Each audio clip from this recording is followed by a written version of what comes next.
কুফর আরবি শব্দ, এর আবিধানিক অর্থ আবৃত করা বা অস্বীকার করা, কোনো কিছুকে গোপন রাখা, ঢেকে রাখা অথবা অস্বীকার করা। এটা হলো আরবিতে কুফরের আবিধানিক অর্থ।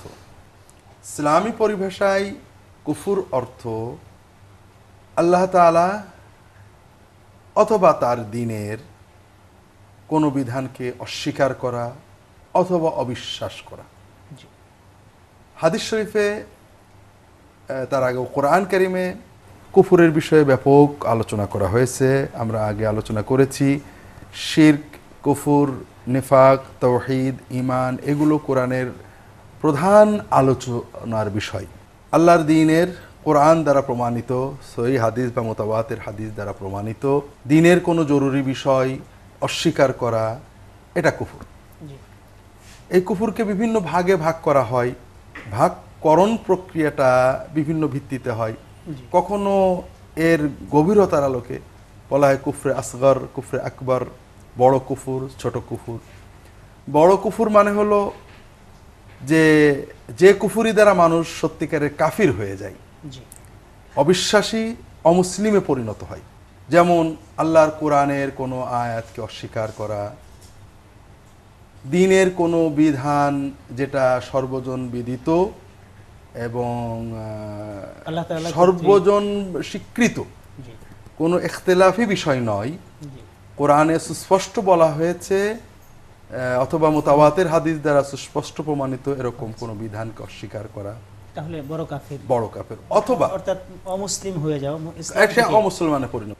অর্থাৎ আল্লাহ তাআলা যে বিধান নাজিল করেন, যেটা আল্লাহর বিধান আমরা জানি কোরআনে সুস্পষ্ট রয়েছে, এরকম কোন বিধানকে অপছন্দ মনে করা, অর্থাৎ এটা আসলে ঠিক হয়নি। যেমন পর্দার বিধান, অথবা খুব সহজ একটা উদাহরণ আমরা এখন দিতে পারি, বিস্তারিত আলোচনা সম্ভব নয়। ইসলামের আগে কোনো ধর্মে নারীকে কোনো সম্পত্তির অধিকার দেওয়া হয়নি। বাইবেলে সুস্পষ্টভাবেই আছে পুরুষ মারা গেলে তার পুত্র সন্তানেরাই সম্পত্তি পাবে, স্ত্রীও নয়, কন্যারাও নয়। কন্যারা শুধু এক ক্ষেত্রেই পাবে, যদি তার কোনো পুত্র সন্তান না থাকে, সেক্ষেত্রে কন্যাদের বাধ্যতামূলক হলো তাদের চাচাতো ভাই গোষ্ঠীর ভিতর বিবাহ করবে। হিন্দু ধর্মেও তাই। ইসলাম ধর্মে নারীদেরকে পরিপূর্ণ অধিকার দেওয়া হয়েছে। গত 100-150 বছর ধরে ইউরোপে, আমেরিকায় নারীদের অধিকার প্রদানের নামে বিভিন্ন আইন করা হয়েছে, ভালো নিয়েতেই করা হয়েছে, কিন্তু মানুষের তৈরি আইন ভুলভ্রান্তি তৈরি করে নারী অধিকারের নামে এমন এমন আইন হয়েছে, এখন সমাজ থেকে বিবাহ উঠে গেছে, বিবাহ করতে ভয় পান, হ্যাঁ, বঞ্চিত হচ্ছেন। কিন্তু আমাদের বিষয় হলো যে আল্লাহ তাআলা মেয়েদেরকে, মানে জীবদ্দশায় পিতার উপরে ফরজ হলো, মৃত্যুর পরে সম্পত্তি সাধারণভাবে সবসময় নয়, মেয়েরা বোনেরা ভাইদের সে অর্ধেক পায়, এটা আল্লাহ বিধান। এখন আমরা ইউরোপ আমেরিকার মানুষদের প্ররোচনা অনেক সময় মনে করি ইসলামের সব বিধানই ভালো, কিন্তু এই বিধানটা বোধহয় অচল না হওয়া উচিত ছিল, অথবা এটা হয়তো ওই সময়ের জন্য আমরা এখন ওটা কিছু সংশোধন করা দরকার। এই ধরনের চিন্তা কুফরি। প্রথমত বাস্তব বিবর্জিত। একটা বিল্ডিংকে জানতে গেলে শুধু একটা বিল্ডিংয়ের ছাদ দেখলে হয় না, পুরো অবকাঠামো। আল্লাহ তাআলা মেয়েদেরকে অর্ধেক দিয়েছেন পিতার সম্পত্তির, পাশাপাশি তাদেরকে সম্পূর্ণ দায় মুক্ত করেছেন। একজন ছেলে, একজন পুত্র সন্তান পিতার সম্পত্তি থেকে 7 লাখ পাবে, মেয়ে হয়তো 3 লাখ 3.5 লাখ পাবে, কিন্তু সেই বিবাহে তাকে স্ত্রীকে মোহর দিতে হবে, মেয়ে কিন্তু মোহর পাবে। আর সংসারে খরচপত্র পুত্রকে বহন করতে হবে, মেয়ে সম্পূর্ণ দায়মুক্ত। তাকে পারিবারিক সন্তান লালন পালন জন্য বিমুক্ত করা হয়েছে। এই বিষয়টি আমরা আরেকদিন আলোচনা করতে চাই। এই পর্যায়ে এই দ্বীনের বিধান না বুঝে যদি কেউ এই দ্বীনের বিধানকে অপছন্দ করে, অচল মনে করে, পর্দার বিধান, দ্বীনের বিধান, নামাজের বিধান, 5 ওয়াক্ত নামাজ না হয় 3 ওয়াক্ত হলে হয়তো এটা পালন না করলে গুনাহ হয়, আর অপছন্দ করলে কুফরি হয়। তাহলে কুফরে আকবরের যে বিষয়গুলো, সেটা হলো যে কোরআনের কোনো আয়াতকে অস্বীকার করা, দ্বীনের কোনো সুস্পষ্ট বিধান অস্বীকার করা অথবা অপছন্দ করা, এগুলো কুফরি। আরেকটা আছে কুফরে আকবরের কুফরুর রেদা, সন্তুষ্টির কুফর, অর্থাৎ কোনো কুফরিতে সন্তুষ্টি প্রকাশ করাও কুফর। আর রদা বিল কুফরি কুফরুন। কোরআন কারীমে আল্লাহ তাআলা এই ব্যাপারে কিছু নির্দেশ দিয়েছেন ইযা সামি'তুম আয়াতিল্লাহি ইউকফারু বিহা ইস্তাহজাফা ফালা তাকউদু মা'আহুম হাত্তা ইয়াখুযু ফি হাদিসিন গায়রিহি। যদি কখনো দেখো কোথাও আল্লাহর কোনো আয়াতের উপহাস করা হচ্ছে, ইয়ারকি মারা হচ্ছে, অবিশ্বাস অস্বীকার করা হচ্ছে, তোমরা সেখানে বসবে না। ওটা শোনা, ওতে সন্তুষ্টি প্রকাশ করাও কুফরি। কাজেই আল্লাহর দ্বীনের প্রতি অবিশ্বাসমূলক কথা, উপহাসমূলক কথা যেখানে বলা হয় মুমিনের দায়িত্ব, সেখানে হয় ইনকার করবে অথবা সেখান থেকে উঠে যাবে। এটা শোনা এবং সন্তুষ্টি প্রকাশ করা এটাও কুফরি। ওইটাই কুফরি, এবং এটা আল্লাহ সুবহানাহু ওয়া তাআলা কঠিনভাবে, হ্যাঁ হ্যাঁ, কঠিন, ইন্নাকুম ইযাম মিথলুহুম, জি, যদি তোমরা সেখানে বসে থাকো তোমরাও তারা একই সমান, তাদের মতোই। ইন্নাল্লাহ জামিউল মুনাফিকিন ওয়াল মুনাফিকিন ফি জাহান্নামে জামিআন, আল্লাহ মুনাফিক কাফেরদেরকে একই জাহান্নামে একত্রিত করবেন। নাউযুবিল্লাহ। এরপরে আরো কুফরুল রেদা, যেটা সন্তুষ্টি, এটা হলো অমুসলমানকে আন্তরিক বন্ধু হিসেবে গ্রহণ করা। লা তাত্তাখিযুল কাফিরিনা আউলিয়া মিন দুনিল মুমিনিন। আল্লাহ ইসলামের সর্বপ্রথম জাতি ধর্ম নির্বিশেষে সকল মানুষের কল্যাণ করার নির্দেশ দেওয়া হয়েছে, সকলের ধর্মীয় স্বাধীনতা প্রদান করা হয়েছে, এটা প্রথম। ইহুদি বাইবেলে দেখেন, বাইবেলে নন জুইশ পিপুলকে কুকুর বলা হয়েছে, অন্যান্য ধর্ম এরকম আছে, কিন্তু ইসলামে সবাইকে, এমনকি অমুসলমানদের দেবতাদের ভক্তিপূতদেরকে গালি দিতে নিষেধ করে। ওয়ালা তাসুবুল্লাযিনা ইয়াদউনা মিন দুনিল্লাহ, তাদের সাথে বিতর্ক করার জন্য ভদ্রতা অবলম্বন করতে বলা হয়েছে। কিন্তু তাদের কোনো ধর্মীয় অনুষ্ঠানকে সন্তুষ্টির দৃষ্টিতে গ্রহণ করা শিরিক কুফরমূলক, অথবা তাদেরকে আন্তরিক বন্ধুত্ব হিসেবে গ্রহণ করা, যে তাদের হৃদয়ের বন্ধু, এটাকে কুফরি বলা হয়েছে। এগুলো হলো কুফরুর রেদা। তাহলে এগুলো সব কুফরে আকবার। আরেক ধরনের আছে কুফরে আসগর, এটাকে বলে কুফরানুন নিয়ামা, নিয়ামতের কুফরি করা। সেটা কেমন? আল্লাহ তাআলা কোরআনকে একটা উদাহরণ দিয়েছেন, দরাবাল্লাহু মাসালান কারিয়াতান কানাত আমিনাতান মুতমাইন্নাহ ইয়াতিহা রিজকুহা রাগাদান মিন কুল্লি মাকানিন ফাকাফারাত বিআনউমিল্লাহ ফাআযাকাল্লাহু বাসাল খাউফি ওয়াল জুহ। আল্লাহ তাআলা একটা নমুনা দিচ্ছেন, একটা জনপদ, যে জনপদটা ছিল নিরাপদ, শান্তির।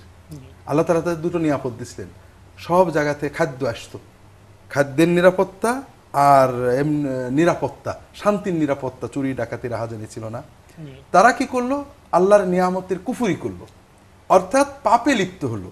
চুরি ডাকাতি রাহাজানি, সুদ ঘুষ, পাপ, জিনা, ব্যভিচার, এগুলোকে কোরআনে কুফরি বলা হয়েছে এই অর্থে যে আল্লাহর নিয়ামত যেটা চাচ্ছিল যে তোমরা মানুষের উপকার করবে, কল্যাণ করবে, আল্লাহর ইবাদত করবে, আল্লাহ সর্বশান্ত হয়ে চলবে, কিন্তু তারা নিয়ামতের ফলে আরো অসভ্য হলো। এজন্য আল্লাহ তাআলা বললেন তাদেরকে, তারা যেহেতু কুফরি করলো, কাফারাত বিআনউমিল্লাহ, আল্লাহর নিয়ামতের অবিশ্বাস অর্থাৎ অকৃতজ্ঞতা প্রকাশ করলো, আল্লাহ তাআলা তাদেরকে দুটো শাস্তি দিলেন, ঠিক উল্টো দুটো। একটা হলো ভয়ের শাস্তি, অর্থাৎ সমাজে অশান্তি, সন্ত্রাস, সন্ত্রস্ততা ছড়িয়ে পড়লো। টাকা আছে, পয়সা আছে, কিন্তু ভয় যে কখন চুরি হয়, কখন জান যায়। আর একটা হলো ক্ষুধা, অভাবও ছড়িয়ে পড়লো।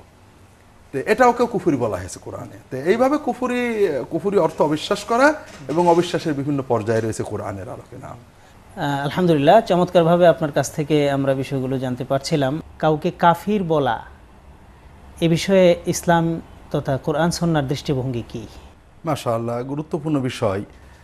আসলে ইসলামে যেমন কুফর শিরিকের ব্যাপক আলোচনা করা হয়েছে, এবং কুফর শিরক থেকে আত্মরক্ষা করার জন্য কঠোর নির্দেশ দেওয়া হয়েছে, পাশাপাশি কোনো মানুষকে কাফির, মুশরিক, মুরতাদ ইত্যাদি বলার ক্ষেত্রে কঠোর নিষেধাজ্ঞা দেওয়া হয়েছে। এক্ষেত্রে শতবার সতর্কতা অবলম্বন করতে হবে।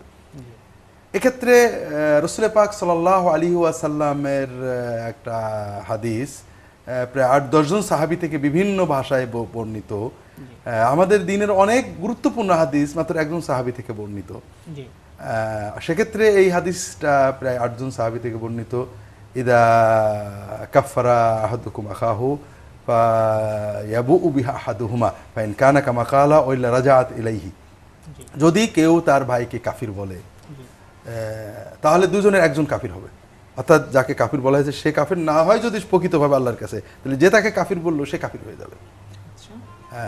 অনুরূপভাবে আরেকটা হাদিস, এই অর্থে আর অনেকগুলো হাদিস আছে, রামিউল মুমিনি বিকুফরিন কাতলিহি, কোনো মুমিনকে কাফির বলে অভিযুক্ত করা, এটা তাকে কতল করার মতো অপরাধ।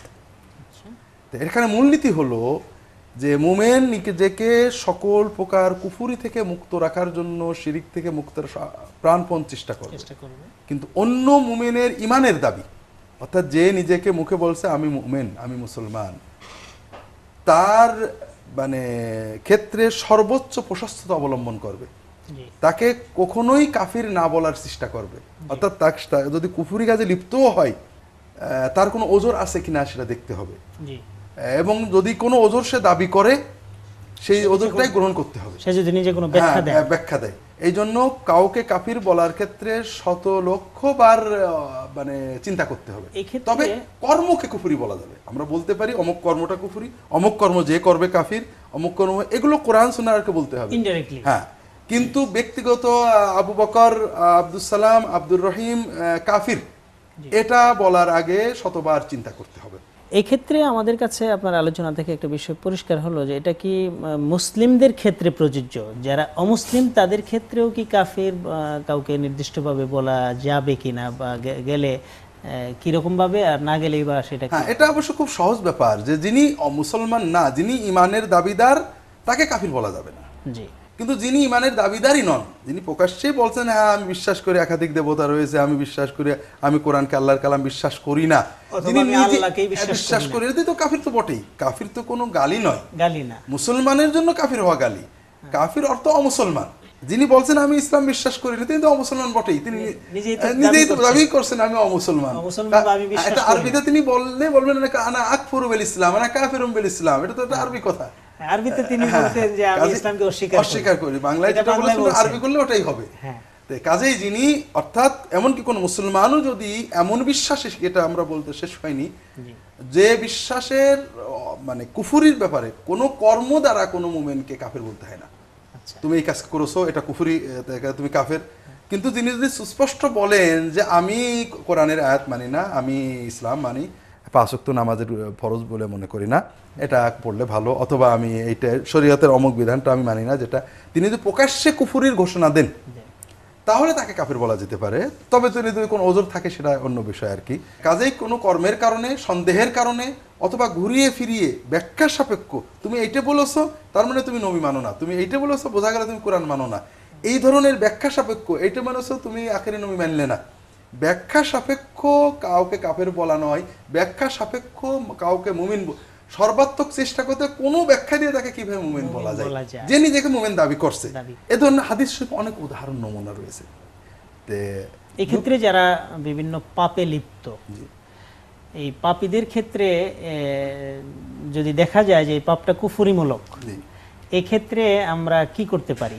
অনেক কর্ম, যেমন কবর সিজদা করছে, হয়তো এমন কিছু করছে ইমানের দাবিদার, যে কর্মটাকে অনেকে কাফির বলে বা ইসলামের নিশ্চিত কুফুরি, এটার ক্ষেত্রে আমরা বলবো কর্মটা কুফুরি, কিন্তু আব্দুর রহিম নামক এই লোকটা কাফির, এটা বলার আগে তার ওজর আছে কিনা, ভাইরে এটা তো হারাম, এটা কুফুরি, এটা এরকম করলে কাফের হবে, এটা আপনি জানেন কিনা, তাকে সেরকম নম্রতা, আদব, মহব্বতের সাথে বোঝানো। কিন্তু আমি দুটো উদাহরণ দিলে আপনি বুঝতে পারবেন। সহিহ মুসলিমের একটা হাদিস আসছে, এক ব্যক্তি আজীবন গুনাহ করেছেন, মৃত্যুর আগে তার সন্তানদেরকে বললেন যে আমার মৃত্যু হলে তোমরা আমার লাশটাকে পুড়িয়ে ফেলবে, কারণ আল্লাহ যদি আমাকে ধরে, জীবনে তো ভালো আকামি করছি, সব ভালো কাম করিনি, আল্লাহ ধরতে পারলে তো আমাকে জাহান্নামে দিয়ে দেবে। জি, কাজেই তোমরা আমার লাশটাকে পোড়াবে, পোড়ানোর পর যখন যেদিন খুব প্রচন্ড ঝড় হবে ওই দিনে আমার লাশের ছাইটাকে সম্পূর্ণ উড়িয়ে দেবে। তো যাই হোক, তার মৃত্যুর পরে পুত্ররা সেটাই করেছে। এরপরে আল্লাহ তাআলা তাকে কোন বলে সৃষ্টি করেছেন, পুনরুত্থিত করে বললেন তুমি একরকম কর্ম করলে কেন? যে আল্লাহ আপনার শাস্তির ভয়, আমি অনেক পাপ করেছিলাম, ভয়ের ঠেলাই করছি, তাহলে তোমাকে ভয় পেয়েছিলে সত্যই? তো হ্যাঁ, তা আমি তোমাকে মাফ করে দিলাম। আসলে ওই লোকটা যা করেছে নিঃসন্দেহে কুফুরি, কিন্তু সে একটা বিশেষ আবেগের ফলে ভুল করেছিল বলে আল্লাহ তার ওই ভালোবাসার আবেগটাকে গ্রহণ করে থেকে মাফ করে দিলেন। কাজে মূর্খতা, অজ্ঞতা, আবেগের ভুল আল্লাহ মাফ করতে পারেন। কাজেই আমরা বলবো যে কেউ যদি মনে করে আল্লাহ পুড়িয়ে ফেললে আর আল্লাহ ধরতে পারে না, তাহলে এটা কুফুরি কথা। কিন্তু আব্দুর রহিম নামক লোকটা এই কাজটা করেছে, সে কাফের ছিল, এই কথা বলার আগে আমাদের আরো অনেক বিষয় চিন্তা করতে হবে। আর একটা হাদিস, হযরত রাসূল পাক সাল্লাল্লাহু আলাইহি ওয়াসাল্লাম যখন মক্কা বিজয়ে যাবেন, মক্কার তা রাসূল পাক সাল্লাল্লাহু আলাইহি ওয়াসাল্লাম যুদ্ধনীতির মূল ছিল ইসলামের জিহাদ, রাষ্ট্র প্রতিষ্ঠার পরে নবী যুদ্ধ করেছেন এবং যুদ্ধ সবকিছুই ছিল কাফিরদের চাপিয়ে দেওয়া, এবং তার মূল নীতি ছিল যথাসম্ভব কম মানুষ নিহত হোক। জি। তো তিনি চাচ্ছিলেন মক্কা যদি আমি আক্রমণ করি তে আরবের সকল কাফের সর্বাত্মক প্রতিরোধ করবে। জি। এখন কাজেই আমি এটাকে গোপন রাখবো যেন বিনা রক্তপাতে এটা দখল করতে পারি। জি। তে উনি সেইভাবে গোপনে ই করতে লাগলেন, এবং সবাই জানে নবীজি যুদ্ধে যাবেন, কোন দিকে কেউ জানে না, প্রস্তুতি চলছে। এর ভিতরে হাতেব ইবনে আবি বালতাহ নামক একজন সাহাবী, তিনি বুঝতে পারেন যে নবীজি মক্কায় যাচ্ছেন। তিনি একটা গোপন চিঠি লিখে একজন মহিলার মাধ্যমে মক্কায় পাঠান। রাসূল পাক সাল্লাল্লাহু আলাইহি ওয়াসাল্লাম ওহীর মাধ্যমে খবর পেয়ে আলী রাদিয়াল্লাহু তাআলা আনহুকে পাঠালেন অন্য আরেক সাহাবী সহ, যে অমুক মহিলা যাচ্ছে, তার কাছে একটা চিঠি আছে, ওটা নিয়ে আসো।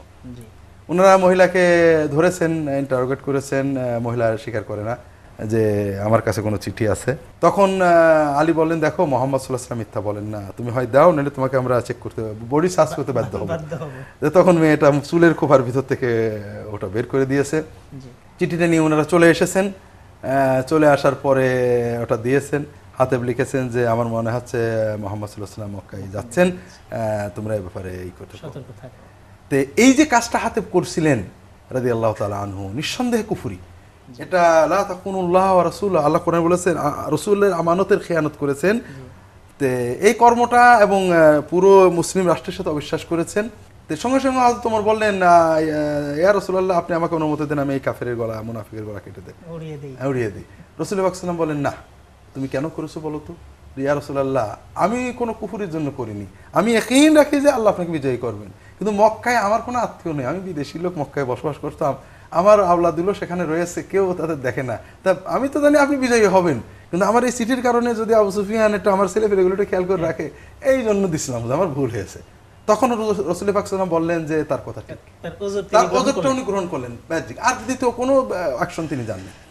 তার মানে মুমিন ইমানের দাবিদার যদি কোনো কুফরি কর্মও করেন, যেটা ব্যাজ্যত কুফরি, কিন্তু তিনি কোনো কথা বলেন, আমরা সেটাই গ্রহণ করব, বলে না তিনি এই কারণে। আলহামদুলিল্লাহ, আমরা খুব চমৎকার উদাহরণের মাধ্যমে এবং সহিহ হাদিস থেকে এই উদাহরণগুলো আপনি নিয়ে এসেছেন, এর মাধ্যমে আমরা জানতে পারলাম যে কাউকে প্রকাশ্যে কাফির বলা কোনো মুমিনকে, সামান্যতম ইমানের দাবিদারও যদি সে হয়, অর্থাৎ এক্ষেত্রে একটা মূলনীতি আছে যে দুটো বিষয়, মানুষকে, ইমানের দাবিদারকে ঘুরিয়ে ফিরিয়ে শত কষ্টে ইমান মুমিন বলে বলার জন্য চেষ্টা করতে হবে, কোনোভাবেই ব্যাখ্যা ট্যাখ্যা করে কাফের বানানোর চেষ্টা করা যাবে না, বরং এতে কঠিন গুনাহ হবে, যে ব্যক্তি করবেন তিনি কাফের হয়ে যাওয়ার ভয় আছে, এবং এর দ্বারা সমাজেও বিশৃঙ্খলা সৃষ্টি হয়। যিনি মনে মনে ইমানের ইয়ে রাখেন, ইমান পোষণ করেন, অথচ আমলের দিক থেকে কিছু ত্রুটি বিচ্যুতি আছে, রাজনৈতিক মতবাদের ত্রুটি আছে, কর্মে ত্রুটি আছে, জ্ঞানে ত্রুটি আছে, হয়তো কুফরি কথাই বলে ফেলেছে,